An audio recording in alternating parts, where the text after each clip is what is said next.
Hello, it's Jason Gorber from thatshelf.com. I'm here with Benson Shum, one of the animators on Raya the Last Dragon. Thanks. Tell me about what your role in the film was.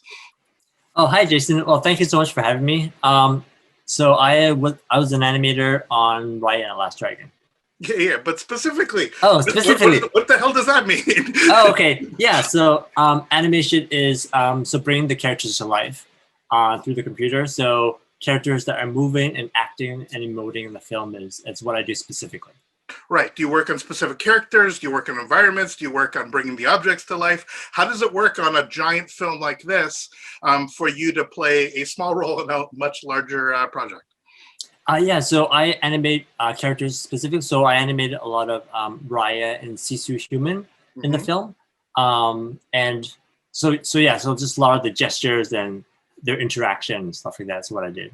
Now, do you guys get specific scenes to work on from the supervising animator, or do you pitch certain scenes, or are there certain people that are like, this person knows how to do the running stuff and this person knows how to do the fighting stuff? How are you actually cast as an animator?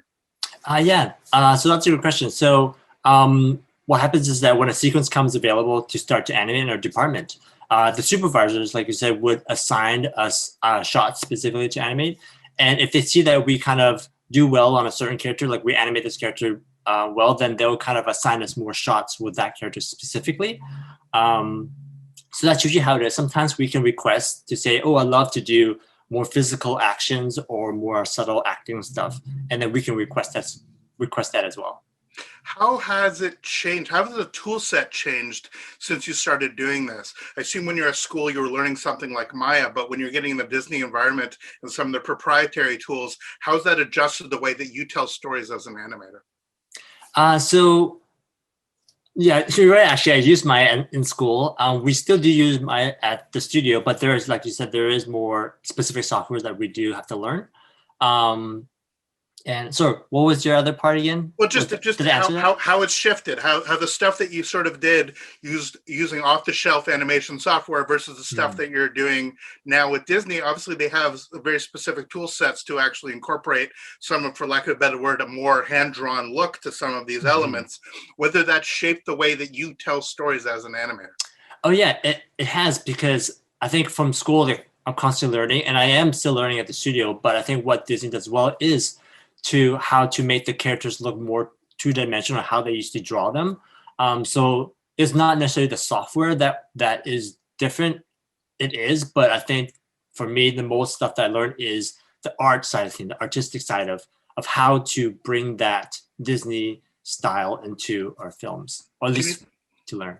Can you think of a specific sequence that you worked on that maybe when you did animation, again, it's really hard to not make it look like a video game. You want it to look like something that is sort of handcrafted, as opposed to something that's procedural or something that's simply generated, or even something that's motion captured. If you could talk about a specific sequence that you worked on that maybe on screen looks completely natural and therefore simple, but was actually really a challenge to do. So I would say little things, I would say makes a big difference. So for example, I don't know because I do very small shots, so it's hard to pick out. But little stuff like the eyelids, So if, for example, if you were to lift the eyelids up like this, if you go by default on just rotating a control, it would just kind of fold up. But to give it a little bit of an S shape or a little curve, just tapping it up slightly, that makes all the difference of making it feel like a doll or some sort of generic 3D model, but it gives a character specific. And also, we have these amazing character designers that design this character, and we want to make sure that we're doing justice to match those designs. So it's all those little curvatures or little indentations that we can get in the brows and in the eyes to make it really come to life. Is it fair to say that the stuff that you sort of did at school in Canada versus the stuff that you're doing in Disney, you're just getting more? Is it just bigger, or is there a fundamental shift in the way that the rigging works and the way that the procedural stuff works and the way that the environment works, that it's night and day? It's like you used to be in black and white and now you're in color. It's not necessarily specifically that it's where in Canada to the US kind of thing. I think it's really just trying to elevate the art of the animation and of the design. Um, but I think as an artist, you're always learning from every film, no matter whether I'm working at a studio in Canada or working at the studio in the US. Yeah, no, I guess what I'm getting at is when you started out and you're sort of building stuff and modeling yourself, and now you have this entire army of Oh, people that are doing that. So in school, I I had to learn every single Right. department, but yeah, at the studio we specialize because I'm not a great modeler, I'm not a great lighter. They have these experts at the studio that does that. So I try my best to do my best in what I do, which is the animation side of it. Right. So now I do more of focus. I mean, from my perspective, as crazy as it is I really love the two levels that Disney animation is sort of set now. You have the character animation where they're trying desperately not to do uncanny valley stuff. So clearly a character being crafted by humans. And then you have all the procedural stuff, the way that the water is done, the soup in the bowls, and the physics of it all is so realistic that we've gotten to a point now where there's that collision where the Mm. environment itself is near perfect and the characters themselves are purposely sort of hand built. I'm wondering for you, as you go on to make your own films and your own forms of creativity, how you sort of take the tools of contemporary computer animation and still tell a story, but don't do so to recreate reality, but to create your own reality.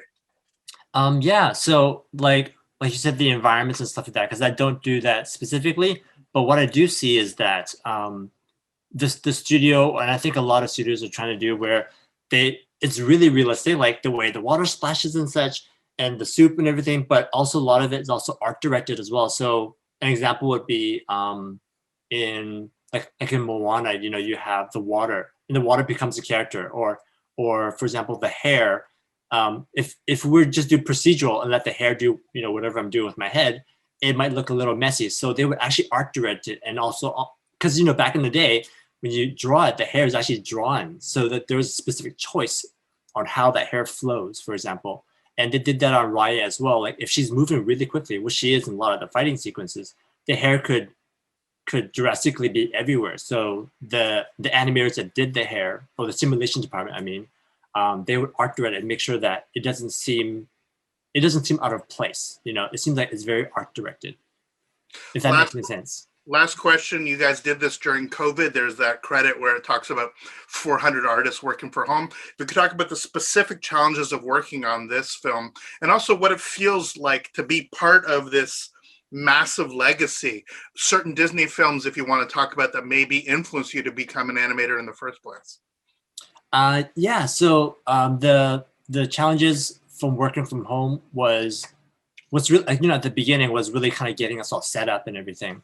But the studio within 2 weeks got us all set up, and I think we moved from meetings in person to meeting over Zoom, and we just had a lot more meetings to kind of make sure that the communication is still there because communication is key, especially even when we were at the studio. But the fact that we're working from home, that's even more important. But to be part of this legacy, it's pretty amazing. I've dreamed of working for the studio since I was a kid up in Vancouver, BC, and I think the first film that really influenced me was The Little Mermaid when I saw that film. So And there's something about the Little Mermaid in the artwork you do. There's some of that spirit carries over even in the computer environment. yeah, I believe so. I still watch that movie to this day. Perfect.